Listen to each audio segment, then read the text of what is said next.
Hello guys, welcome back to my YouTube channel Prachi classes. तो कैसे हो आप सब? आई होप आप सब अच्छे होंगे बच्चों, और आप सब अपना बेस्ट कर रहे होंगे अपने एग्ज़ाम में। सो गाइस, अब आपका जो नेक्स्ट एग्ज़ाम है वो आपका हिंदी का एग्ज़ाम है, क्लास 10th वाले जो हमारे बच्चे हैं। तो आज मैं आप सबके लिए लेकर आई हूँ लखनवी अंदाज का जो आपका चैप्टर है टर्म 2 में आने वाला है। तो हम इस चैप्टर को देखने वाले कि इसके अंदर क्या है, और मैं मतलब जो भी इंपॉर्टेंट क्वेश्चन है जो एग्जाम में आने की प्रोबेबिलिटी जिनकी ज़्यादा है मैं आपके साथ शेयर कर दूंगी।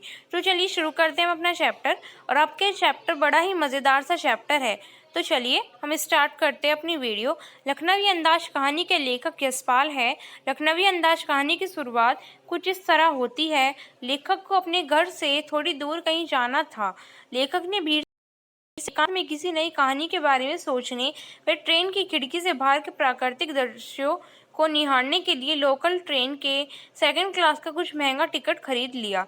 जब वो स्टेशन पहुंचे तो गाड़ी छूटने ही वाली थी, इसलिए वो सेकंड क्लास के एक छोटे डिब्बे को खाली समझकर उसमें चढ़ गए। लेकिन जिस डिब्बे को वो खाली समझकर चढ़े थे, वहाँ पहले से ही एक लखनवी नवाब बहुत आराम से पालथी मारकर बैठे हुए थे, और उनके सामने 2 ताजे खीरे एक तौलिए के ऊपर रखे हुए थे। तो इस पैराग्राफ में इन्होंने बताया हुआ है कि जो हमारे इस कहानी के जो हमारे राइटर है, लेखक है, वो यशपाल जी है। और जो हमारे जो लखनवी अंदाज कहानी की शुरुआत इस तरीके से होती है, जो हमारे लेखक हैं वो सेकंड क्लास की टिकट खरीदते हैं ताकि वो एकांत में बैठ सके, अपनी कहानी के बारे में सोच सके, और वो बाहर से खिड़कियों के नज़ारे देख सके। मतलब उन्हें भीड़ भाड़ नहीं पसंद है, और वो चाहते कि मैं आराम से बैठ के जाऊं। तो वो क्या करते हैं, जब वो स्टेशन पे पहुंचते हैं, इनकी उनकी जो गाड़ी है वो छूटने वाली होती है, तो वो फटाफट से किसी भी सेकंड क्लास के डिब्बे को खाली समझ के उसमें चढ़ जाते हैं। लेकिन वो डिब्बा खाली नहीं होता है। उस डिब्बे में पहले से ही लखनवी नवाब बहुत आराम से बैठे हुए थे, और उनके सामने क्या रखे हुए थे, तौलिए के ऊपर खीरे। तो चलिए अब हम आगे देखने वाले हैं नेक्स्ट पैराग्राफ में क्या है। लेखक को देख नवाब साहब बिल्कुल भी खुश नहीं हुए, क्योंकि उन्हें अपना एकांत भंग होता दिखाई दिया। उन्होंने लेखक से बात करने में भी कोई उत्साह या रुचि नहीं दिखाई।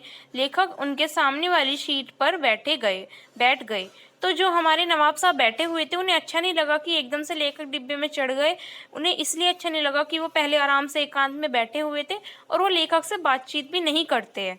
ठीक है, तो नेक्स्ट पैराग्राफ में बताया गया है, लेखक खाली बैठे थे और कल्पनाएं करने की उनकी पुरानी आदत थी, इसलिए वो उनके आने से नवाब साहब को होने वाली असुविधा का अनुमान लगाने लगे। वो सोच रहे थे शायद नवाब साहब ने अकेले सुकून से यात्रा करने की इच्छा से सेकंड क्लास का टिकट ले लिया होगा। तो जो हमारे लेखक है, उन्हें पहले से ही आदत है कल्पनाएं करने की, तो वो अपने मन में सोचते हैं कि शायद मेरा चढ़ना नवाब साहब को अच्छा नहीं लगा, और उन्हें असुविधा महसूस हुई मेरे चढ़ने से। तो वो अपने मन में ये सब चीज़ें सोचते हैं। नेक्स्ट पैराग्राफ है, हमारे लेखक अब उनको यह देखकर बिल्कुल भी अच्छा नहीं लग रहा है कि शहर का कोई सफ़ेदपोश व्यक्ति उन्हें सेकंड क्लास में सफ़र करते देखे। उन्होंने अकेले सफ़र में वक्त अच्छे से कट जाए यही सोचकर 2 खीरे खरीदे होंगे, परंतु अब किसी सफ़ेदपोश आदमी के सामने खीरे कैसे खाए। नवाब साहब गाड़ी की खिड़की से लगातार बाहर देख रहे थे, और लेखक कनखियों से नवाब साहब की ओर देख रहे थे। मतलब जो हमारे लेखक है वो सोचते हैं कि नवाब साहब को ये अच्छा नहीं लगा कि उनके सामने एक सफ़ेदपोश व्यक्ति बैठा हुआ है, और अब उन्हें कोई मतलब व्यक्ति देखेगा खीरे खाते हुए। अब नवाब साहब कैसे खीरे खाएंगे। मतलब इन पैराग्राफ में लेकर जैसे हम सोचते हैं ना कि कभी हमारा ऐसे करने से किसी को बुरा ना लग जाए, तो इस टाइप से हमारे जो लेखक है वो सोच रहे हैं। ठीक है, तो अब हम आगे देखते हैं आगे क्या है। अचानक नवाब साहब ने लेखक से खीरे खाने के लिए पूछा, लेकिन लेखक ने नवाब साहब को शुक्रिया कहते हुए मना कर दिया। इसके बाद नवाब साहब ने बहुत ही तरीके से खीरे को धोया और उनके छोटे छोटे टुकड़े फाँक में काटा। फिर उसमें जीरा लगाया, नमक मिर्च लगाकर उनको तौलिए में करीने से सजाया। तो अब क्या है, जो हमारे नवाब साहब हैं वो कहते हैं लेखक से कि लीजिए आप भी खीरा ले लीजिए, आप भी खीरा खा लीजिए, लेकिन हमारे लेखक कहते हैं अरे नहीं शुक्रिया।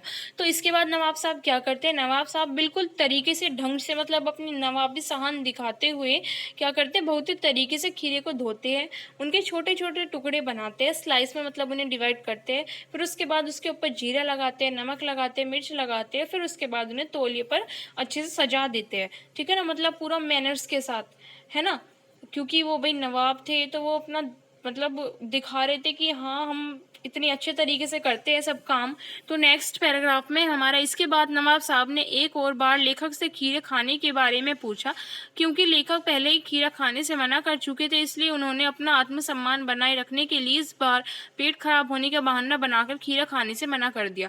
तो हमारे जो नवाब साहब है वो दोबारा कहते हैं लेखक से कि ले लीजिए आप भी ले लीजिए, लेकिन जो हमारे लेखक है वो बोलते हैं अरे नहीं मेरा पेट खराब है, ठीक है ना, वो बहाना बना देते हैं, क्योंकि उन्होंने पहले जब पूछा था नवाब साहब ने तब भी उन्होंने मना कर दिया था, इन्हें लगा अगर मैं अब की बार ले लूँगा बोलने से तो मेरा आत्मसम्मान कम हो जाएगा, ठीक है। तो नेक्स्ट पैराग्राफ में हमारा लेखक के मना करने के बाद नवाब साहब ने नमक मिर्च लगे उन खीरे के टुकड़े को देखा, फिर खिड़की के बाहर देखकर एक गहरी सांस ली। इसके बाद नवाब साहब खीरे की एक फाँक टुकड़े को उठाकर होठों तक ले गए, फाँक को सूंघा, स्वाद के आनंद में नवाब साहब की पलकें मूंद गई, मुंह में पानी का घूंट गले मुंह में भर आए पानी का घूंट गले से उतर गया। इसके बाद नवाब साहब ने खीरे के उस टुकड़े को खिड़की से बाहर फेंक दिया।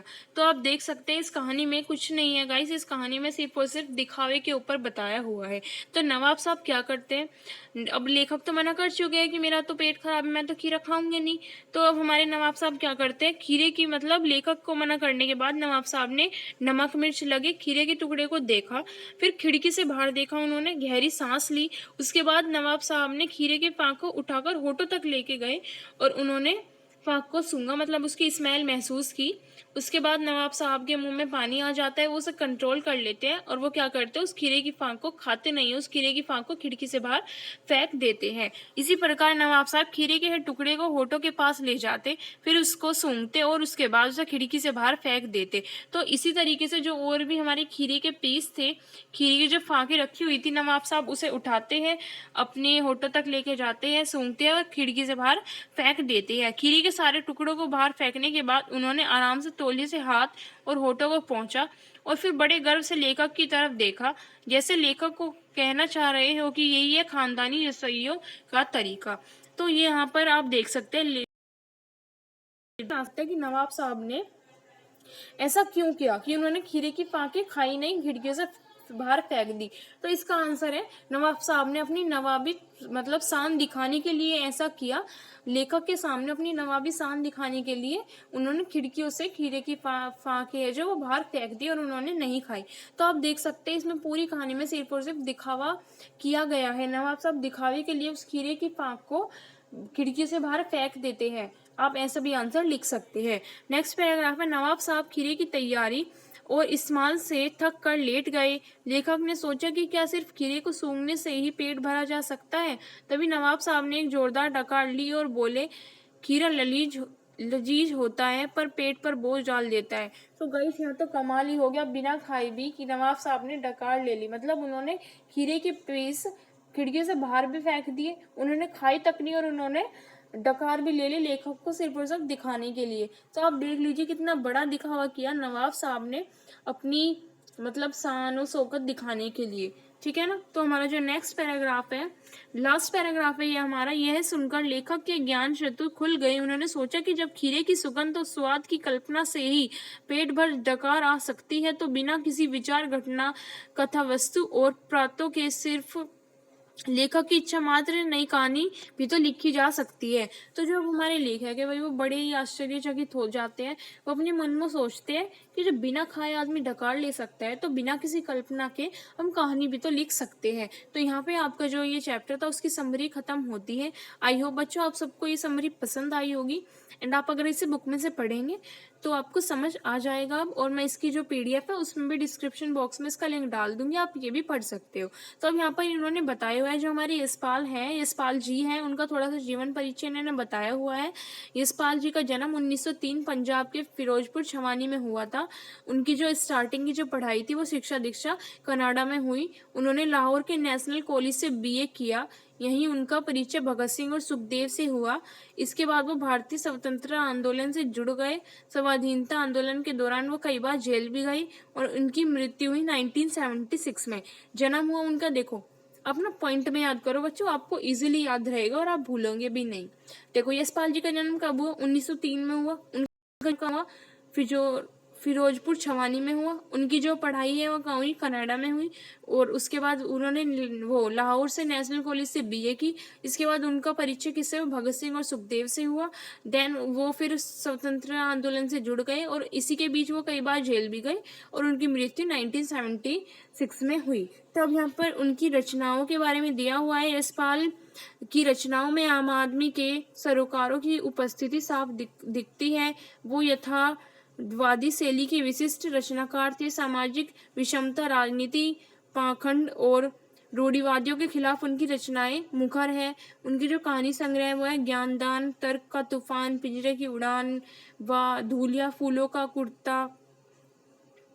और उनके जो उपन्यास है वो है झूठा सच, यह भारत विभाजन की शास्त्री या मार्विस दस्तावेज है। मतलब आप ये सब पढ़ लेना गाइस, वैसे तो ये ज़्यादा जरूरी नहीं है क्योंकि पेपर में आपसे वो ये नहीं पूछेगा कि यशपाल जी का आप जीवन परिचय लिखो।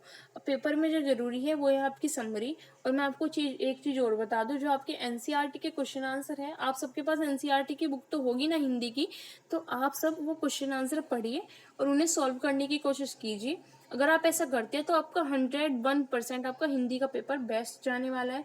और आप राइटिंग सेक्शन मीन्स आप लिखने की प्रैक्टिस भी ज़्यादा से ज़्यादा कीजिए। इसी तरह मोर वीडियोस के लिए चैनल को सब्सक्राइब करें, लाइक करें, शेयर करना ना भूलें। Thanks for watching my video.